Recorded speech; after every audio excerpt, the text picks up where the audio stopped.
The other game too that went down was Cleveland and Toronto, and I feel like this series it should end in four, in my opinion. But like I had mentioned before, I don't know if you had saw BC when I had the episode with Steve, but I feel like Cleveland just always blows a game. They always do some dumb stuff, Yeah. and they end up sucking, and then they end up quitting in that game. They're just like, all right, whatever. On to the next game. It is what it is. And I feel Yeah. like that's what's gonna happen. That will probably happen game four. I think they win game three again.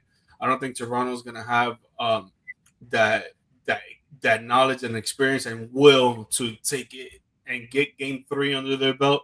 I think Cleveland's gonna have that the same thing on the other side, the experience, the knowledge to take game three and go up 3-0. But the Cavs won game two, 115 to 105 by 10 points. The player of the game was Donovan Mitchell, 30 points, 13 for Shout 23, 4 out for to 10, 4 for 10 from three, 7 rebounds, 5 assists. James Harden came to play on the scoring side, 28 points, 9 for 14, 3 for 8 from three, 7 for 10 from the free throw line. Still getting through the free throw line like it's all good. Evan Mobley doing his thing. Back to the basket player, 25 points, 11 for 13. Super efficient in this game. 1 for 2 from three, and he had 8 rebounds.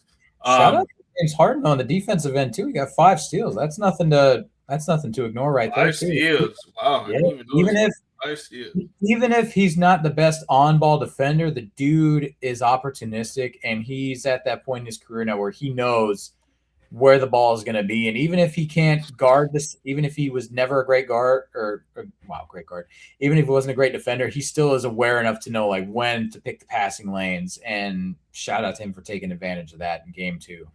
Yeah. On the But other side, Scotty Barnes, 26 points, 11 for 19, 1 for 4 from three, had 5 assists, 4 rebounds. RJ Barrett, 22 points, 10 for 13 from the field, very efficient as well. 2 for 2 from the free throw line, 9 rebounds, 5 assists. And this is the guy that I wanted to ask you about here. yeah. Brandon Ingram, Mm. 7 points, 3 for 15, 1 from 3 pointers, 4 rebounds, 3 assists, 5 turnovers, right? In the first game, he complained in the post game that he complained about his coaching staff. One, you don't do that with the media in playoffs. You don't do that, right? Nope. But he did, and he said they're using me as a screener, and they're not giving me plays to run plays through, right? Yeah. He said that after game one. Come game two, and he dropped 7 points, 3 for 15. Mm-hmm. What is going on with Brandon Ingram, BC? Dude, I don't know, man, because he went from being a minus 19 to being a minus 15. So, I mean, that's, I guess, a slight improvement, but I don't even see how. Like, that's just abysmal. Like, he's doing the name Brandon, like, horribly right now. Gosh, Yeah, man, like, he's shout out. butchering your name right now. He really is, man. But I don't know, man. Like, I honestly, I can't pinpoint it, man. The Raptors in general have been like, he went downhill when he got He got a gorilla, dog. That Memphis energy is getting to him, dog. honestly, if it's not Drake, it's Glorilla. So like the Raptors are just they're cursed, man. I don't know what else to say. It's not from 2019, but yeah, he's been struggling to hit his shots. I mean, game one, it wasn't that he wasn't that horrible for the game. I mean, he didn't shoot that much either, 5 of 9, but 7 of 10 from the line. That's still somewhat respectable. But then, dude, just like you're saying, man, But the like thing is that you complain about being a screener and not getting plays for yourself, it's and then tough. you did this game and you go 3 for 15. Yep. And you can imagine coach is just going to go right back and be like, yeah, guess what you're going to be doing? You're going right back to screening. You're going to be screening for the real playmakers right here, which he's got no one to blame but himself at that point.